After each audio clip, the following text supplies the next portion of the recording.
Quiero darles la bienvenida a nuestra conferencia inaugural del tercer ciclo de conferencias sobre psicología y educación que organiza el Cuerpo Académico Estudios Psicológicos de Procesos Educativos del área académica 3 de esta universidad.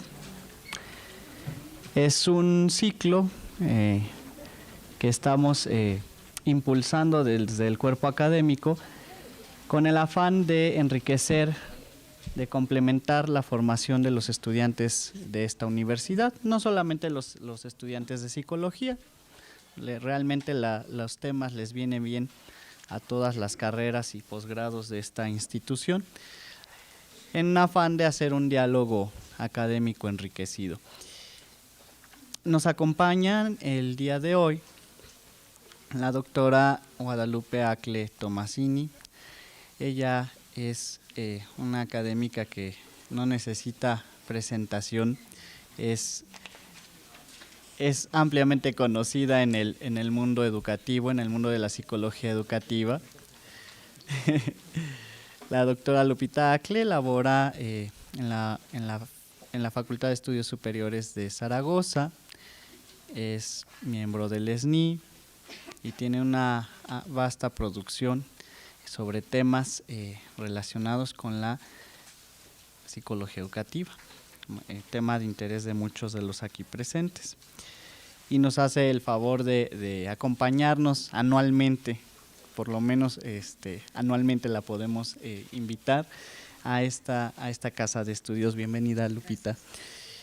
También nos acompaña el doctor Armando Ruiz Vadillo, miembro del comité organizador también de este tercer ciclo de conferencias, y juntos hemos generado esta idea y pues aquí estamos trabajando para ustedes.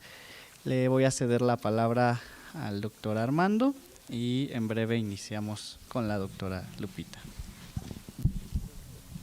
Bueno, algunos de ustedes ya pudieron observar que como siempre hay problemas técnicos, no prevíamos que iba a llover, ahorita ya hay sol, entonces el cañón nunca quiso, ya se peleó con la computadora y tampoco se querían hablar, entonces bueno, tuvimos que traer otro cañón, pero esta es parte de las actividades académicas y de entrada les agradecemos mucho su asistencia, les agradecemos a los profesores que nos acompañan y que trajeron también a sus alumnos y nos cedieron, digamos, el espacio de su clase y están aquí, ¿no?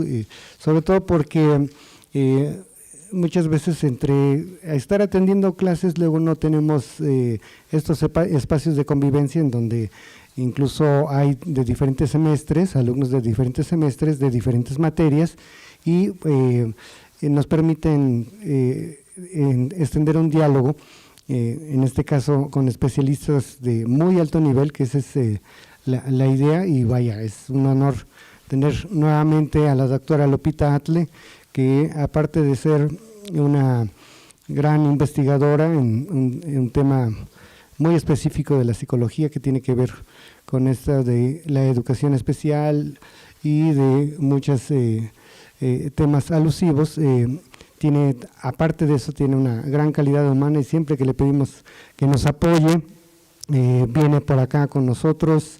Ella viene desde Zaragoza y aún así viene con mucho gusto, siempre nos atiende. Y bueno, ya no voy a extender mucho mi rollo para dejarle la palabra ya a la doctora Lupita, salvo los avisos parroquiales, dicen por ahí. Entonces, al grupo de la maestra Diana, por favor, hagan su lista de asistencia, me la entregan al final de clase y les recuerdo que la maestra Diana les pidió que hagan un resumen de esta conferencia que la van a discutir el próximo jueves. A mis alumnos igual no hagan resumen, ya me están viendo así, mis alumnos me gobiernan, entonces pero sí hay que pasar lista, entonces hay que hacer la lista respectiva. Bueno, este es parte de los avisos parroquiales y bueno, vamos a darle Un aplauso a la doctora Lupita. Y les damos. Con esto de los protocolos siempre se nos olvida. Entonces, como este es el tercer ciclo de conferencias sobre psicología y educación, vamos a inaugurarlo formalmente, hay que ser algo formales. En este año vamos a tener cerca de 20 conferencias, no sé, algunos de ustedes ya les dieron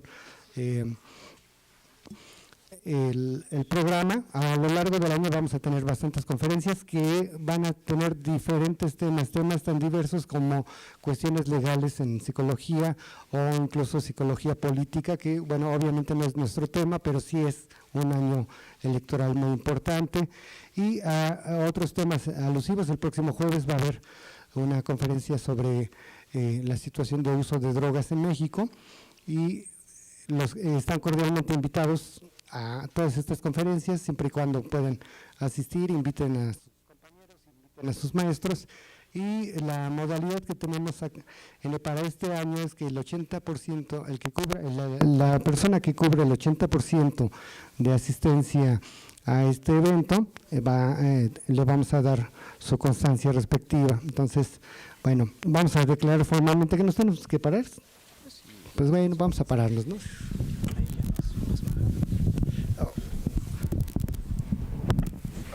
Bueno, entonces, formalmente les pedimos a todos que se pidan. No. Siendo las 16:30. Ya casi voy, saco mis hostias y no sé qué cosas. Bueno, no es cierto. Bueno, siendo las 25 para las 5, 16:35 correctamente, declaramos oficialmente inaugurado este tercer ciclo de conferencias sobre psicología y educación que se va a desarrollar en este año 2012 en la Universidad Pedagógica Nacional, la Unidad Ajusco. Bienvenidos. Bien, chicos, pues buenas tardes a todos. Un agradecimiento tanto a los organizadores como a ustedes de que estén aquí, de que les hayan quedado ganas de compartir conmigo algunos tópicos que delineamos la vez pasada que nos fuimos. Las primeras imágenes vamos a ver un poco situaciones de contexto antes de que lleguemos de fondo a lo que vamos a ver sobre evaluación. Creo que algo que es importante es que hagamos un análisis de cuáles son las dimensiones que integrarían ese perfil profesional de quienes nos dedicamos a educación especial, porque finalmente educación especial, lo veíamos la vez pasada, es una disciplina multidisciplinaria, multidimensional y multiparadigmática. O sea, trabajamos los psicólogos, trabajan los maestros, hay terapistas del lenguaje, los neurólogos, los neuropediatras, los neuropsicólogos no es que hagan educación especial, pero ya están metiéndose en nuestro campo. Somos muchos los que estamos con este objeto de estudio. De ahí que consideremos dentro de este perfil las dimensiones que ustedes ven en su imagen, en donde por un lado tenemos esa dimensión teórica. Realmente requerimos revisar y requerimos analizar y requerimos estudiar a fondo todos esos conceptos que están incluidos en la educación especial, que van desde cómo la concebimos como disciplina hasta cuál es la taxonomía de las distintas categorías que la conforman, pero también tenemos la evaluación en educación especial, la intervención, la prevención, la misma integración educativa, la inclusión, en fin, todos estos conceptos que pues la hacen ser una disciplina y que al mismo tiempo son nuestros objetos de estudio, por un lado, pero también son nuestros objetos dentro de nuestro quehacer ya profesional, de nuestra labor como, en nuestro caso, como psicólogos, ¿sí? Esa dimensión teórica está obviamente muy vinculada a la práctica. Requerimos esos bagajes conceptuales para poder estudiar y generar procedimientos, procesos de evaluación, de intervención, de investigación, incluso de formación profesional, ¿no? Tenemos que llevarlo a la práctica. Pero también tenemos en nuestro perfil una dimensión social. ¿Por qué? Porque como profesionales dedicados al campo de la educación especial, vamos a formar parte de ese desarrollo científico, tecnológico y social de la educación especial. Pero también tenemos una dimensión prospectiva, ¿no? En términos de qué es lo que queremos a futuro que sea nuestro campo, qué papel vamos a jugar también en el desarrollo de las prácticas educativas. Y por último, una dimensión que es muy importante, que es la dimensión ética. ¿Cuáles van a ser esos principios éticos que van a orientar nuestro ejercicio profesional responsable y de calidad, que tiene que estar basado en conocimientos científicos, en conocimientos empíricos y que rijan esta labor que nosotros hacemos tanto en el campo profesional como en el de investigación? O sea, la ética es algo de lo que no se habla mucho, pero definitivamente tiene que ser una dimensión de nuestro ejercicio profesional y más como psicólogos, que tenemos un código ético del psicólogo y que rige esta cuestión. Ya visto grosso modo cuáles son estas dimensiones, vamos a entrar un poquito a hacer un recordatorio de qué ha pasado con nuestro campo de la educación especial. Una cosa era antes de 1993 y otros principios empezaron a regir después de 1993. Antiguamente quedaban claras, se estipulaba, hay un librito muy delgado que sacaron en 1985, en donde se planteaba qué era cada categoría y se definía de manera operacional lo que eran las categorías de educación especial.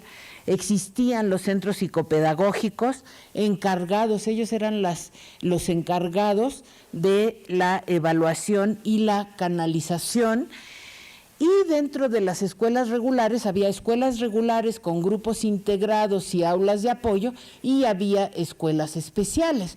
Entonces los centros psicopedagógicos eran los encargados de todas las tareas de evaluación y eran los que canalizaban, fueran a grupos integrados, a aulas de apoyo, o bien si se requería enviar a las escuelas especiales.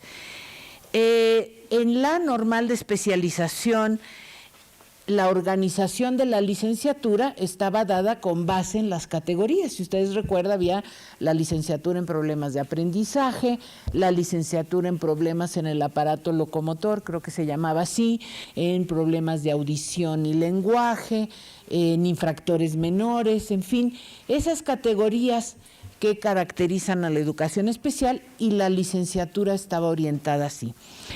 Ya después de 1994, con la Declaración de Salamanca y todos los cambios que ustedes conocen, se modifica totalmente la concepción. En la ley, acuérdense, en el artículo 41 se habla de discapacidades transitorias y de discapacidades permanentes.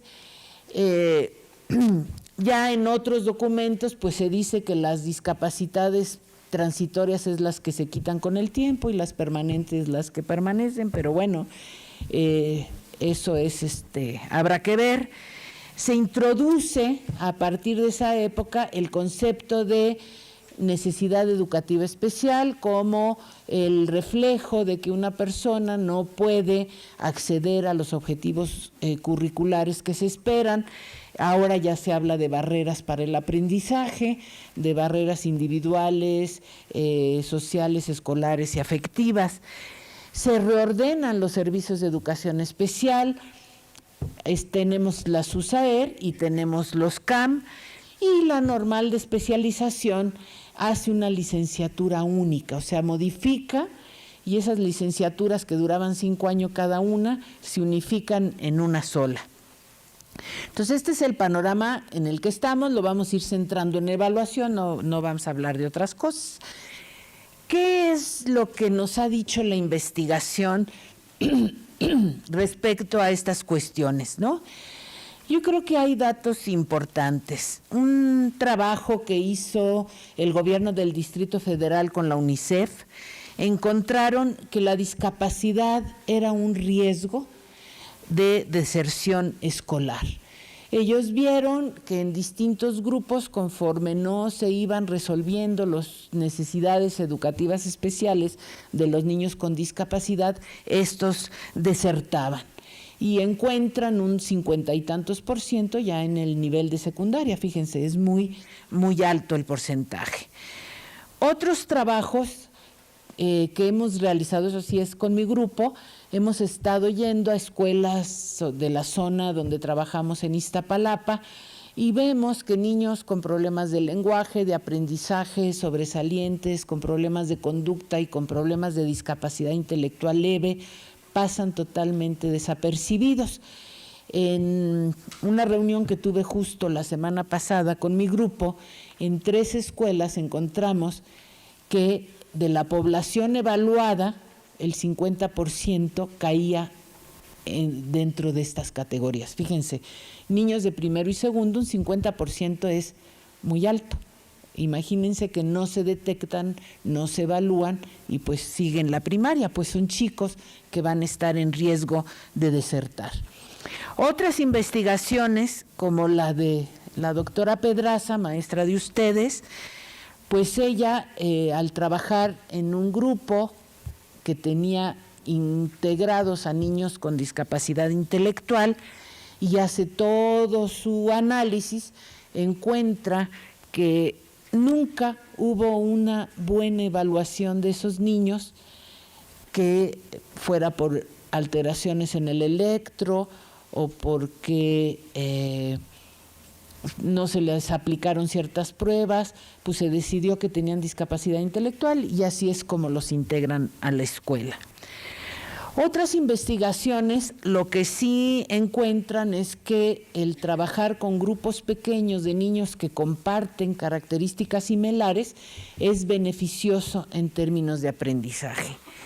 Y algo que sí me gustaría mucho comentarles, yo la vez pasada les platiqué que estábamos haciendo lo del estado del arte de la educación especial en México, que ya ven que el Consejo Mexicano de Investigación Educativa lo hace cada 10 años, y algo que nos ha llamado mucho la atención es que si ustedes se ponen a analizar investigaciones, sí van a encontrar los nombres de las categorías, ¿verdad? Si trabajan con una investigación sobre niños sobresalientes, se le dice por su nombre.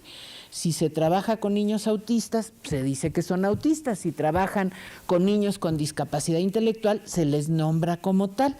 Algo que no encontramos ya en el ámbito de la evaluación. ¿Qué problemáticas vamos nosotros encontrando con el tiempo? Por un lado, vemos que la categorización en educación especial ha sido cuestionada. Hay personas que nos dicen que están totalmente en contra, porque si nosotros categorizamos, lo hacemos en detrimento de la autoestima de la persona, le ponemos una etiqueta y entonces eso no nos trae ningún beneficio. Pero hay quien sí está a favor y nos dice, no, si yo sé lo que las personas tienen, yo puedo investigar sobre eso, yo puedo proveer mejores recursos, todos podemos comunicarnos porque tenemos un lenguaje común y sabemos qué necesita el niño.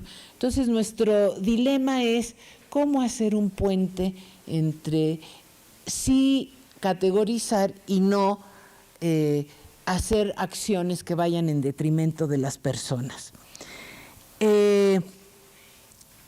Desde el año 2002, cuando salió el primer análisis del programa de fortalecimiento de la educación especial y la integración educativa en México, la misma SEP nos planteó que el concepto de necesidades educativas especiales era confuso y que había que trabajar en conjunto para que, bueno, más bien la solución a esa confusión es que trabajemos en conjunto de qué vamos de veras a entender.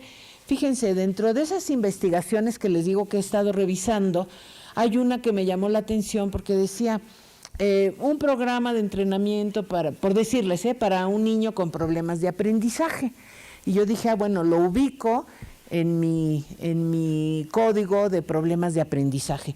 Pero cuando empiezo a leer el artículo, resulta que es un programa para atender a un niño con síndrome de Down. Entonces ya no es lo mismo, ¿sí? Entonces sí requerimos, ¿verdad?, trabajar conjuntamente qué vamos a entender por necesidad educativa especial. Por otro lado, cuando analizamos las mismas estadísticas que la Secretaría de Educación Especial nos da, vemos que el 67.5% de niños están ubicados en una categoría que ellos ponen sin discapacidad, y hay una nota a pie de página que dice que ahí incluye a niños con problemas de conducta, a niños con problemas de lenguaje, no incluyen a los niños con problemas de aprendizaje. Entonces, nuestra pregunta es, de ese 67.5%, ¿qué porcentaje corresponde a unos o a otros? ¿Sí? Por otro lado, aunque no categoricemos dentro del campo de educación especial, cuando platicamos con los maestros, ¿qué es lo que encontramos? O con los alumnos o con otros.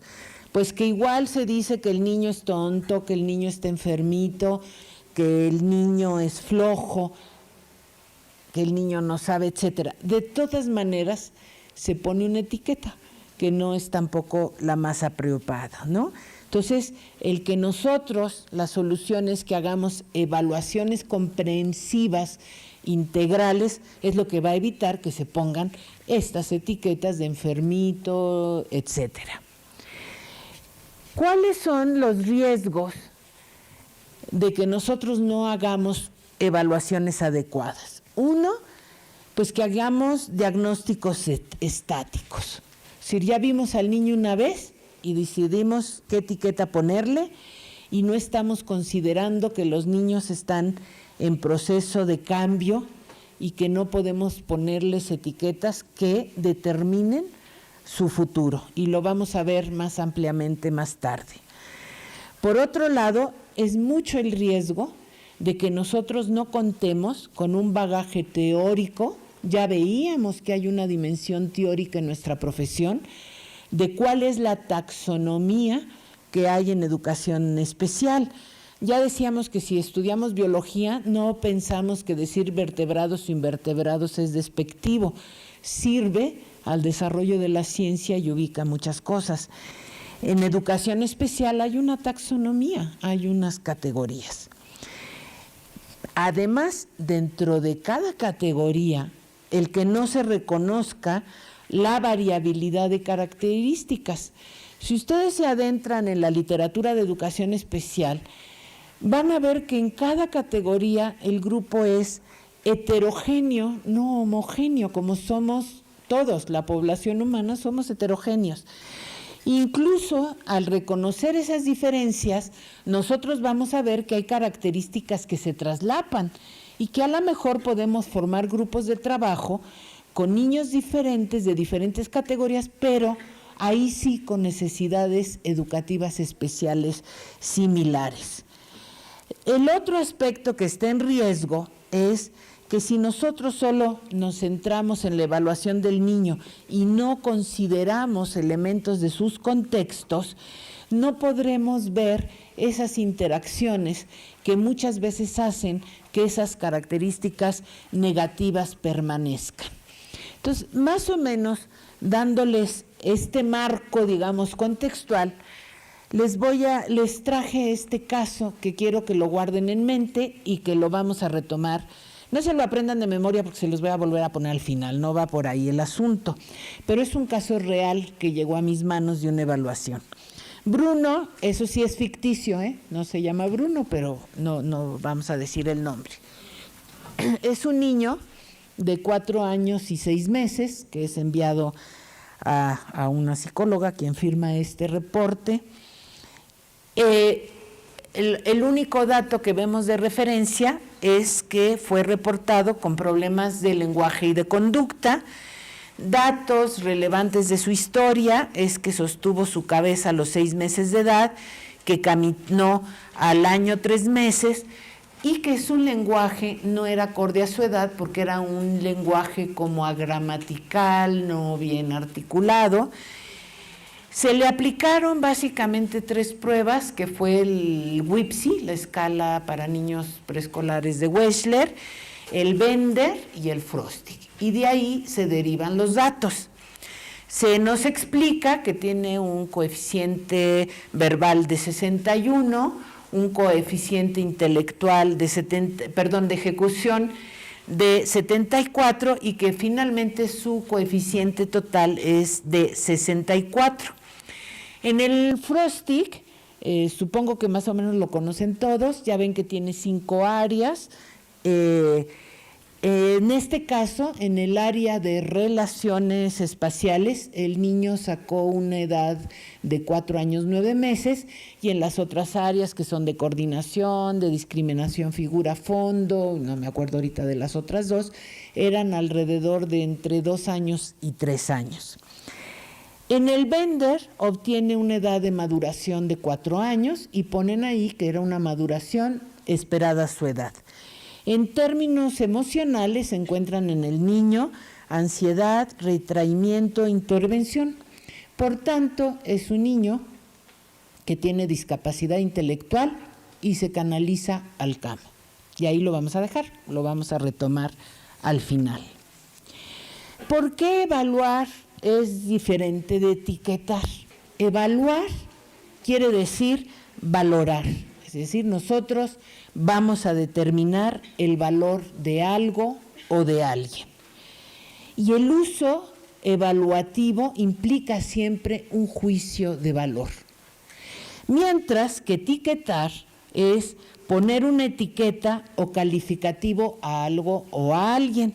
Hasta me encontré en el internet, ahora vienen hasta sugerencias para etiquetar Facebook y estas cosas, ¿no? Pero finalmente, una etiqueta es un rótulo, ¿sí? Es una marca que se adhiere a un objeto para su clasificación. Entonces, estamos viendo ya desde la definición que nos da el diccionario que evaluar no es lo mismo que etiquetar. Por tanto, nuestra tarea como psicólogos educativos no va a ser de ninguna manera etiquetar. Y para que veamos por qué como psicólogos educativos evaluar no es etiquetar, vamos a profundizar un poquito en las pautas que se dan en la evaluación. Vamos a ver primero la psicológica, luego la educativa y vamos a unirlas para entender qué va a ser evaluar en educación especial. La evaluación psicológica tiene 2 aspectos. Uno, que es el estudio, el análisis y la valoración de las características de un sujeto, de la forma en que este sujeto actúa, de la forma en que este sujeto reacciona y está en interacción con los demás, de la forma en que se están llevando a cabo sus procesos de cambio, sobre todo si nosotros trabajamos con niños y con adolescentes. Este análisis debe considerar que estamos trabajando con un sistema. Este sistema está conformado por los sujetos y los sujetos son seres biopsicosociales. Estos sujetos están sometidos a procesos tanto internos como externos que son los que van determinando sus formas de contacto con los otros y sus formas de actuar. No nada más cómo me contacto con otros, sino cómo actúo. Esa interacción es la que va a después expresarse en los productos, en las conductas motoras, lingüísticas, afectivas, sociales. ¿Qué particularidades tiene la evaluación infantil? Y aquí tomo una autora que es Mary Force, que es muy actual todo lo que ella plantea. Y ella lo que nos dice: quienes trabajamos con niños no podemos perder de vista que los niños están en un proceso de cambio. Ese cambio está dado por ese desarrollo, por esa maduración, por ese aprendizaje, por esos contextos en los que está. No podemos olvidar que el desarrollo de un niño y de un adolescente es mucho más acelerado que el de un adulto, ¿verdad? Cuando nosotros hacemos una evaluación infantil, tenemos decisiones que vamos a tomar, distinciones que tenemos que hacer.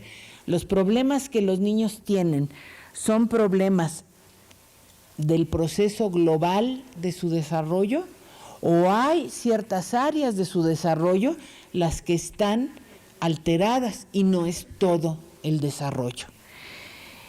No podemos olvidar que el niño está inmerso básicamente en dos contextos fundamentales, que es familia y escuela, y que estos determinan su conducta, pero que a su vez esos contextos están dentro de un macrocontexto socioeconómico y político que también tiene influencia y que determina también ciertas formas de actuar. Y el ejemplo que yo les daba desde la vez pasada es que estamos en educación especial con el programa de integración educativa que rige y que determina muchas formas de actuar en nuestras escuelas. Mary Force, partiendo de la base de que evaluamos a sujetos que son biopsicosociales, propone que la evaluación se haga entre estos tres ejes. Uno, tomando en cuenta al sujeto como un ser biológico, en donde vamos a hacer la evaluación de su desarrollo, la evaluación de las necesidades educativas especiales, la evaluación neuropsicológica, la evaluación de habilidades psicomotoras. No es que tengamos que hacer todas, ¿sí? Sino, digamos, son las propuestas que ella da.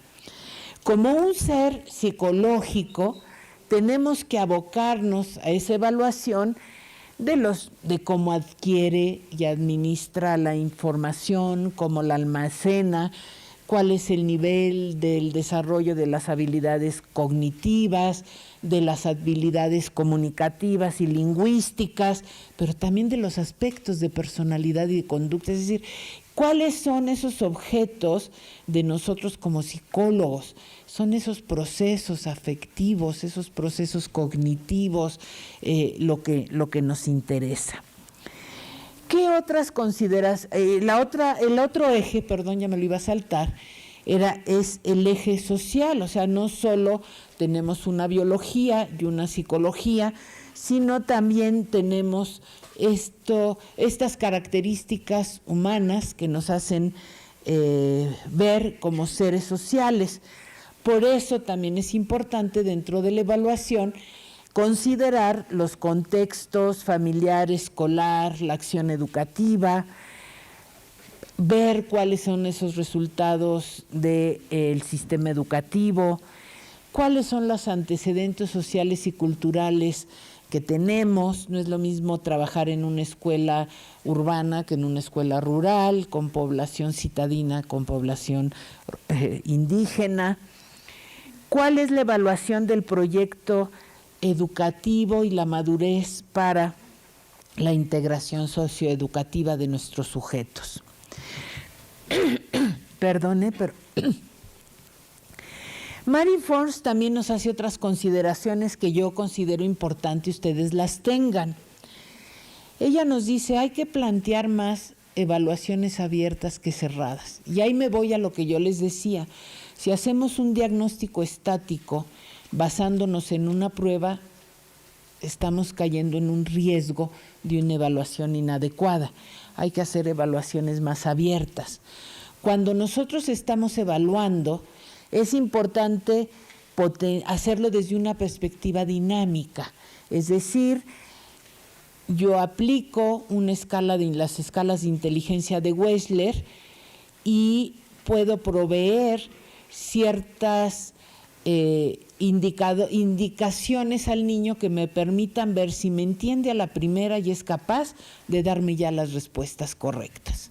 Entonces, ¿cómo yo veo este dinamismo dentro de la misma evaluación?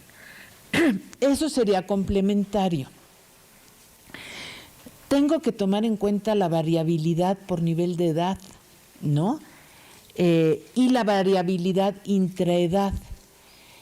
Viendo el estudio de Bruno, qué conductas de lenguaje, qué conductas de inteligencia, qué conductas sociales esperaría yo en un niño de 4 años, pero también con otros niños, ¿no? O sea, al interior de él, pero con otros niños de su misma edad.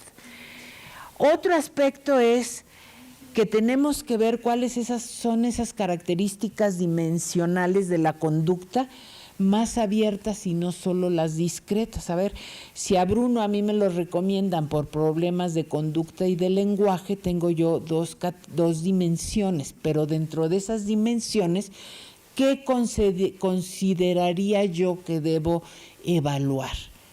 ¿Verdad? Por ejemplo, en términos de problemas de conducta o problemas emocionales, la literatura nos habla de problemas externalizados o problemas internalizados. O sea, yo tengo que tener ese bagaje teórico para ver cuáles son esas dimensiones y no irme a algo simplemente discreto, ¿no?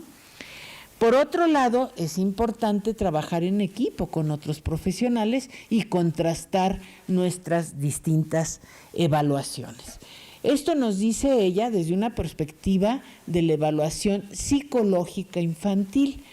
Ahora vamos a ver qué nos dirían los que hacen evaluación educativa. ¿Cómo consideran ellos la evaluación? Pues ellos consideran que es un proceso sistemático, fíjense bien. En la evaluación psicológica era, vamos a analizar, a valorar, a estudiar. Aquí nos están diciendo que es un proceso sistemático que considera el delineamiento, obtención y elaboración de toda aquella información que nos va a ser útil para tomar una decisión educativa, ¿sí? Nosotros vamos a hacer una evaluación para tomar decisiones educativas. Vamos a decidir si el niño se va, este niño Bruno, que eso va a ser nuestro reto al final de la plática, lo mandamos a un camp o tomamos otras decisiones.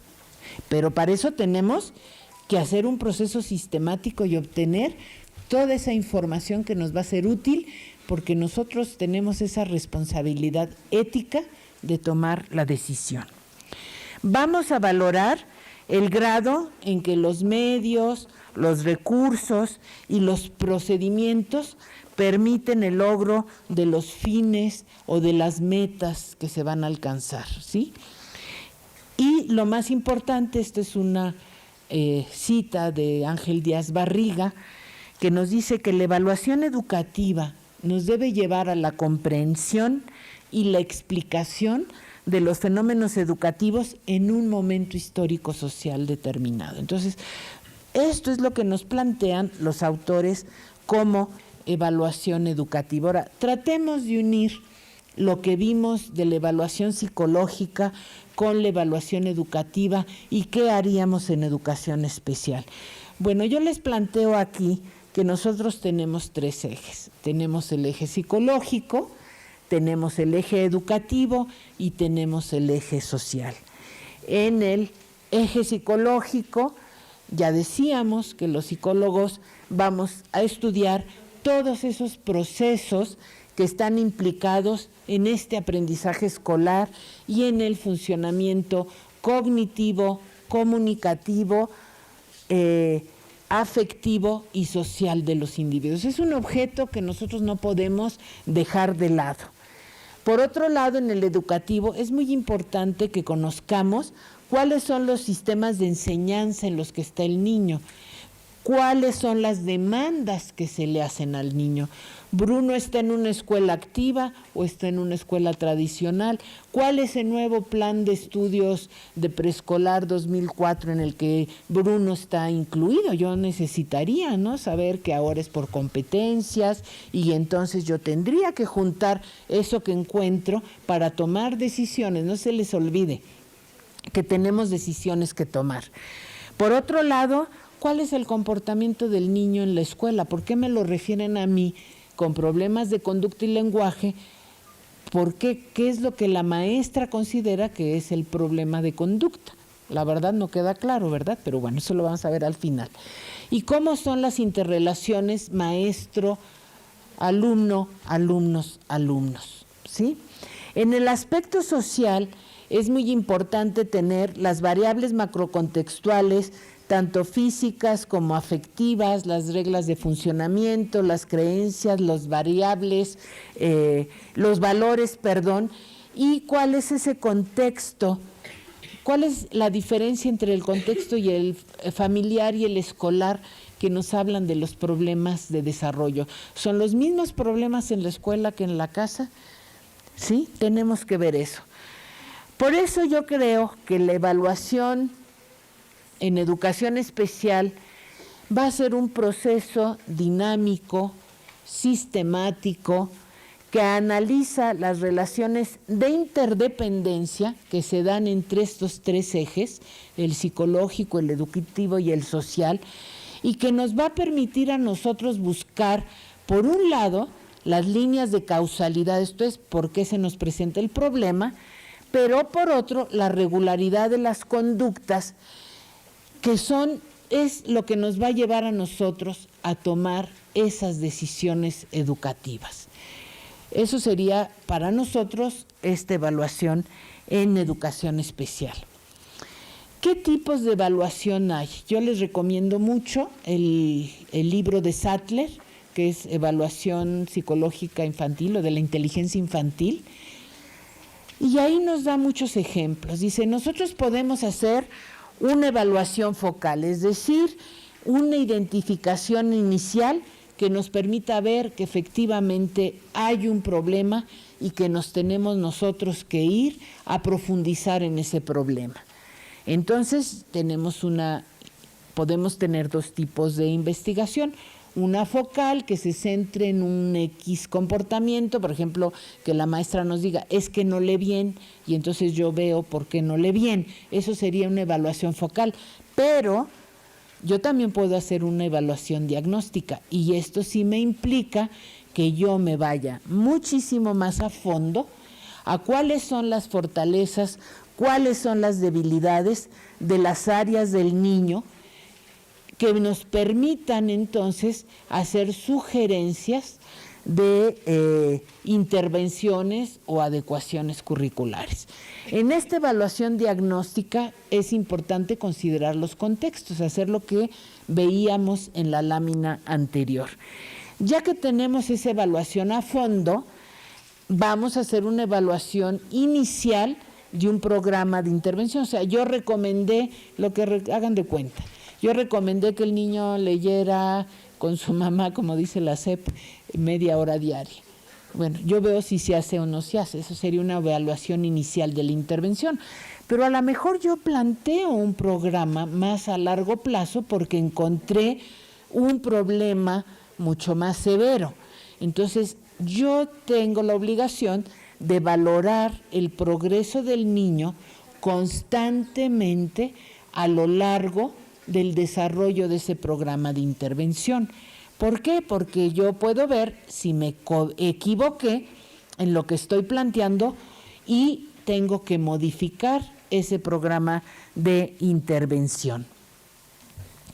Dentro de esa evaluación, lo que nos plantean muchos autores, yo les puse nada más a Forns y a Sattler, es que si nosotros queremos hacer una evaluación a fondo, como la decíamos hace rato, son estos aspectos que nosotros tenemos que tomar en cuenta. Por un lado, ¿qué dominios vamos a evaluar? Ya hablábamos que como psicólogos orientamos nuestra evaluación a procesos. Nos interesa ver si el niño tiene buenos niveles de competencia social, es capaz de comprender y utilizar el lenguaje, de pronunciarlo adecuadamente, tiene capacidad de autorregulación o no la tiene, cómo enfrenta situaciones nuevas, cómo están sus capacidades cognitivas, memoria, atención, extrapolación. Es más, dentro de la misma memoria, ustedes saben que hay a corto plazo, a largo plazo, memoria de trabajo. O sea, son constructos que en sí son complejos, pero también cómo está su afectividad, cómo está su autoconcepto, cómo está su motivación, cómo son sus relaciones con los demás, también el aspecto social. Y un segundo punto que es muy importante es, ok, yo sé que soy psicólogo, que tengo que evaluar todos estos procesos, pero ¿en qué me voy a basar? ¿Qué medidas, qué pruebas, qué instrumentos yo voy a utilizar? Y ahí es donde nosotros tenemos problemas porque no hay suficientes instrumentos validados para la población mexicana.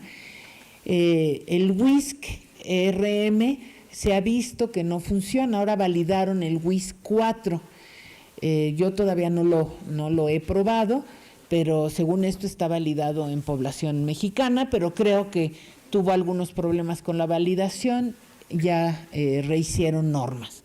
Pero es muy importante tener pruebas validadas para nuestra población.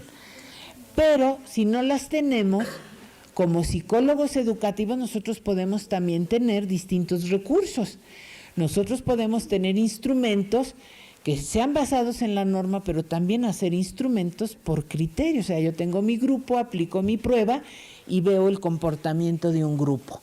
O tengo instrumentos basados en el currículum. El programa de preescolar 2004 se basa en competencias y se espera que los niños adquieran la competencia A, B, C y D. Yo puedo hacer una forma de evaluación.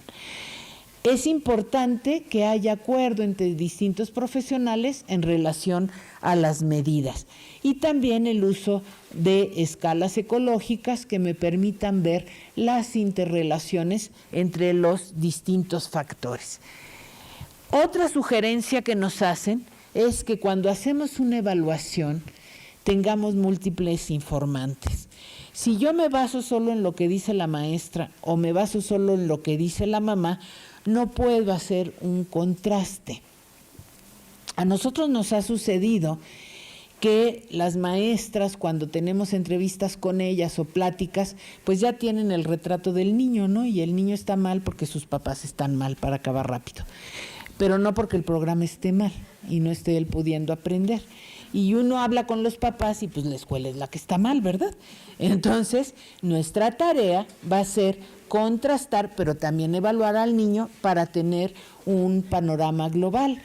O a veces, si trabajan en consultorio, pues llega la mamá y les pinta un monstruo y ustedes esperan después cuando van a ver el niño, pues que entre el monstruo porque se porta mal, hace esto, hace el otro.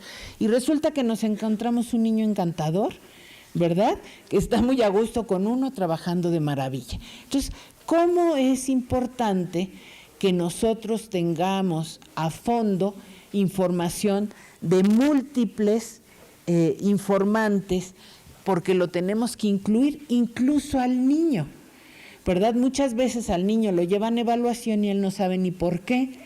Entonces Sattler, por ejemplo, si ustedes ven su libro, plantea y nos da muchos ejemplos de cómo hacer evaluaciones a los niños, cómo se siente, cómo está viviendo el problema, pues por qué lo mandan con el psicólogo, si él es consciente de lo que le está pasando. El otro día nos daban un ejemplo, una neuropsicóloga que nos dio una plática y le preguntó al niño, oye, ¿y tú sabes por qué estás aquí?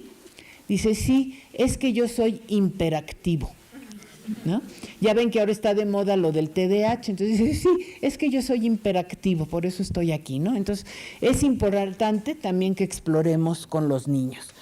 Ya hemos hablado que es importante ver el contexto, cuál es ese contexto de la familia, es una familia donde hay papá y mamá, es una familia en donde está la mamá sola y vive con toda la familia extensa, es un niño, nos ha tocado hijos de migrantes, que es la abuelita la que se hace cargo porque los papás no están. En fin, hay situaciones que es importante considerar. Pero también en la escuela, ¿cuáles son esos comportamientos del niño? Hay ocasiones en que se nos permite entrar al aula, sobre todo cuando los niños tienen problemas de conducta, sí nos permiten entrar al aula para observar cómo es que el niño se comporta dentro del aula. Y el último aspecto que es muy importante, que nos dice, es que la evaluación debe ser longitudinal para que nosotros veamos patrones.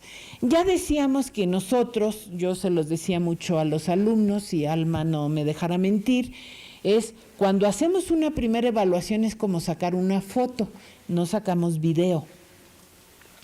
Pero después de un cierto tiempo hay que sacar otra foto para que podamos contrastar. Hay aspectos de desarrollo, hay aspectos de maduración que también hay que tomar en cuenta, porque decíamos que el niño está en proceso de cambio. Estos puntos nos los plantea Sattler en relación a cuáles son los pasos de la evaluación, nada más para que ustedes se den idea de que la evaluación es una tarea compleja. O sea, si nosotros estamos diciendo que es un proceso sistemático por el cual vamos a tener información útil de ese eje psicológico, biológico, educativo y social, y vamos a tener información que nos va a permitir la toma de decisiones, no es de ninguna manera una tarea sencilla. Por eso, evaluar no es etiquetar, como lo han visto. Entonces, nos plantea estos 11 puntos, que es revisar por qué va el niño con nosotros. Nosotros tenemos, fíjense, toda la experiencia que tenemos que tener para saber si con esa información nosotros nos vamos a una evaluación diagnóstica o a lo mejor lo canalizamos a otro lado porque no nos corresponde a nosotros.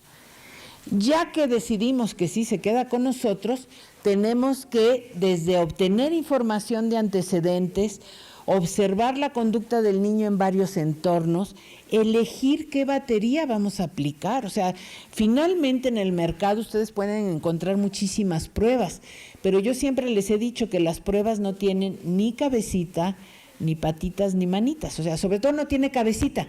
Quien tiene cabeza es el evaluador, y somos nosotros quienes vamos a elegir qué batería usamos para poder obtener información. ¿Qué tipo de entrevista hacemos con padres? ¿Qué tipo de entrevista con los maestros? ¿Qué tipo de entrevista le hacemos al mismo niño? Ya que tenemos eso, ¿cómo vamos a interpretar los datos? ¿Cómo vamos a partir de esos datos proponer una estrategia de intervención? ¿Qué recomendaciones vamos a dar al padre, al maestro, al propio niño? Pero sobre todo, ¿cómo vamos a redactar un informe? Y esta es una tarea muy ardua. Ya sabemos que en las instituciones, y estamos viendo ese informe que les presenté de Bruno, pero si ustedes llegan a trabajar a nivel de consulta privada, hay que tener una ética. Digo, hay que tenerla en privado y en el público, o sea, no voy a eso, pero ¿cómo redacto el informe de manera que de veras el padre sepa qué fortalezas tiene el niño, qué debilidades y por qué él tiene que hacer ciertas modificaciones en casa? ¿O por qué? Porque él les va a preguntar por qué el niño no puede leer, o por qué el niño me memoriza las canciones del radio, pero no me memoriza las letras. ¿Cómo se lo voy a explicar si yo no tengo todo un bagaje teórico? Es muy importante cuando yo doy los resultados, pues reunirse cuando se pueda, con padres y maestros, cosa que en México no es muy factible, pero sí reunirnos con los padres o con los maestros y explicar. Y si se lleva a cabo el programa, pues dar todo un seguimiento. Entonces, como ustedes ven, aparentemente son rápidos los pasos, pero no, cada paso tiene una complejidad. Ya decíamos que lo que requerimos nosotros para que podamos llevar a cabo esos pasos, pues es básicamente, y en eso se están formando todos ustedes, en poseer un bagaje teórico y conceptual. Por un lado, ¿de qué vamos a evaluar? Ya les decía yo, la memoria es un constructo complejo y yo puedo evaluar memoria a corto plazo, memoria a largo plazo, memoria de trabajo. Si yo utilizo la escala de Wechsler, sé que hay un subtest que se llama retención de dígitos. ¿Qué tipo de memoria evalúa? Yo necesito saberlo. Pero ¿qué tipo de memoria evalúa aritmética? ¿Evalúan el mismo tipo de memoria o es memoria diferente? ¿Qué tipo de memoria evalúa el subtest de información? ¿Sí? ¿Qué tipo de memoria evalúa claves? Son cuestiones que ustedes tienen que conocer si deciden utilizar esa prueba, porque ya se dieron cuenta que el niño tiene problemas de memoria o lo reportan con esos problemas. Pero también tengo que saber cuáles son las áreas del desarrollo psicológico, cuáles son los factores que me pueden afectar el desarrollo y el aprendizaje. ¿Cuáles son las bases de las pruebas que yo empleo? ¿Es lo mismo la base teórica del Bender que del Frostig? ¿Es lo mismo la base teórica del Wechsler que del Raven? ¿Por qué empleo una y no empleo otra? ¿Por qué si empleo el Bender? Ahorita vamos a ver el caso de Bruno. Si emplearon el Bender, o sea, si emplearon el WIPSI, el Bender y el Frostig, ¿no? Y tuvo un coeficiente de ejecución de 74, pero el lenguaje salió 61 y yo no vi ahí pruebas de lenguaje. Entonces, vamos a verlo al ratito. Pero ustedes necesitan ver cuál es la validez, cuál es la confiabilidad de las escalas que yo estoy empleando. Si yo utilizo instrumentos no formales, ¿por qué los utilizo? La doctora Julieta Eres, que ella era neuropsicóloga, si te acuerdas de ella, decía, Lupita, pues muy fácil, hay que usar la prueba del pizarrón y el borrador. Le digo, ¿cómo? Pues sí, tú puedes ver si el niño tiene los conceptos, si el niño sabe para qué se usan, si el niño maneja colores, pero para eso yo necesito saber las bases del lenguaje. Y entonces, simplemente, con eso yo puedo explorar lenguaje. Entonces, de pruebas no formales, también es importante tener el bagaje conceptual. Por otro lado, es importante saber que evaluación e intervención es un proceso dinámico. Yo evalúo para intervenir educativamente, pero tengo que regresar a la evaluación, evaluar al niño y evaluar el programa y regresar a la intervención. Entonces, eso es un proceso dinámico. Y algo muy importante es que tienen que saber escribir, porque redactar un informe a los padres, ¿qué lenguaje vamos a usar? Tenemos que saber bajarnos, que a veces estamos acostumbrados a usar un lenguaje entre nosotros muy académico, pero a los padres hay que hablarles de otra manera. Y ya por último, yo les he estado hablando mucho de qué es el diagnóstico diferencial. Ya vimos que el diagnóstico es una parte de la evaluación, pero para mí es una parte importante. ¿Por qué? Porque educación especial tiene que ver con las diferencias humanas, en eso se basa. Cuando un niño no puede hacer lo que los demás niños hacen a la misma edad. ¿Sí? ¿Por qué el niño no habla? ¿Por qué Bruno no habla a los 4 años como hablan los otros niños a los 4 años? Tiene que ver con esas diferencias.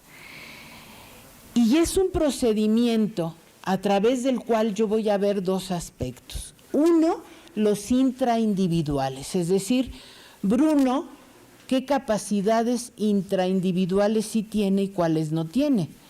Pero yo también voy a ver lo interindividual, porque Bruno a los 4 años es diferente de sus otros compañeros. Todo este diagnóstico, toda esta evaluación va a variar según los enfoques teóricos desde que ustedes los quieran abordar. Pero lo que sí es importante es la base del desarrollo. Finalmente, cuando trabajamos con niños, requerimos esa base de desarrollo. Vamos a ver por último por qué evaluar no es etiquetar. ¿Qué opinan ustedes de este caso? ¿Se evaluó o se etiquetó? A ver. Vamos viendo cada cosa, a la luz de lo que nosotros vimos. ¿Tienen ustedes referentes? No. Los referentes que nos pone de que caminó al año 3 meses y sostuvo la cabeza a los 6 y que su lenguaje no es acorde a su edad, ¿les da a ustedes información? Ninguna, ¿verdad? No. ¿Creen que si un niño de 4 años, 6 meses nos los reportan con problemas de conducta y de lenguaje, es suficiente evaluarlo con el WIPSI, el Bender y el Frostig? No. No, por supuesto que no. ¿De dónde salieron los datos de ansiedad, retraimiento e introversión? Probablemente de la observación, pero no de un instrumento, porque no se usó ningún instrumento afectivo. Por tanto, si yo llego a poner que el diagnóstico es discapacidad intelectual, evalué o etiqueté. Exactamente. Entonces, a ver, vámonos a patrones de desarrollo. Primero, si el niño tiene problemas de lenguaje y el lenguaje no está bien estructurado, yo estoy viendo que efectivamente, ¿en dónde estoy viendo el problema del lenguaje? En la diferencia que hay entre la escala verbal y la escala de ejecución, ¿cierto? Pero si yo tengo un niño con problemas de lenguaje y utilicé el WIPSI y el niño no puede hablar o no me entiende, ¿qué tan válido es ese diagnóstico? ¿Sí? Si yo estoy viendo que el niño caminó al año 3 meses, ¿quiere decir que se me retardó mucho en caminar? Pues realmente está en la colita, digamos, ¿no? Está en los límites. Pero yo no veo en este reporte ninguna información acerca del lenguaje y de la conducta. Ahora, si el niño no puede hablar, ¿no es lógico que esté ansioso, que esté introvertido y que no quiera hablar? Si no me entienden, ¿para qué hablo? ¿No? Entonces, fíjense el riesgo que hay, porque este niño, les voy a decir cómo me llegó este caso. Cómo me llegó es que una de las alumnas de la maestría le llegó a su consultorio y me lo llevó. Dije, a mí dámelo porque es un buen ejemplo de lo que no tenemos que hacer como psicólogos, con ética y con responsabilidad. Uno, cuando un niño de esta edad nos llega con problema de lenguaje, ahora sí los veo bien porque no veo de lejos, cuando nos llega con problema de lenguaje, nosotros tenemos 4 opciones de diagnóstico. ¿Cuáles serían? Una es la que le pusieron. Otra, que no escuche. Otra, un problema en lo que es la comprensión del lenguaje receptivo y expresivo. O sea, propiamente un problema de lenguaje. Pero también puede tener un problema de autismo, ¿no? ¿Sí? O sea, yo me enfrento a 4 hipótesis diagnósticas. O sea, cuando a mí me llega un niño, yo me planteo hipótesis de lo que puede tener, pero esas hipótesis yo me las voy a plantear de la información que me den los padres y los maestros. Por eso veíamos en todo lo que revisamos que hay que hacerlo a fondo para poder tener información. Cada una de estas hipótesis me plantearía el uso de diferentes instrumentos que me permitan a mí corroborar esas hipótesis. Entonces, si yo hablo y el niño me oye bien y me responde, descarto la de sordera, me quedan las otras, ¿no? Pero como el niño tiene tal problema de lenguaje, yo dudo del diagnóstico de discapacidad intelectual. De hecho, mi alumna, ya hace mucho que no la veo, pronto la veré porque ya se va a graduar y le preguntaré, empezó a trabajar lenguaje, o sea, ¿cómo aplico una escala verbal a un niño con problemas de lenguaje si no me entiende? Primero tendría que evaluar el lenguaje. ¿Me entiende? ¿No me entiende? ¿Qué fonemas está mal? ¿Cuál no articula? ¿Es solo un problema de articulación? ¿Es un problema de comprensión? ¿Es un problema de expresión? Y de ahí yo ya derivaría pues otras hipótesis. Pero fíjense, es un niño con 4 años y medio que yo ya lo mando al CAM. Entonces sí creo que por eso tenemos que tener mucho cuidado con nuestras evaluaciones. A lo mejor con mayor información, de todas maneras yo sí llego al diagnóstico de discapacidad intelectual, pero a lo mejor es leve o no es leve. Si tiene un CI de ejecución de 70 y tantos, en el Bender me salió con el nivel de edad de maduración. Es un niño de 4 años que no ha ido a la escuela, es un niño que está en proceso de cambio. Mejor no pongamos nombre, mejor demos un programa de intervención y revalorémoslo.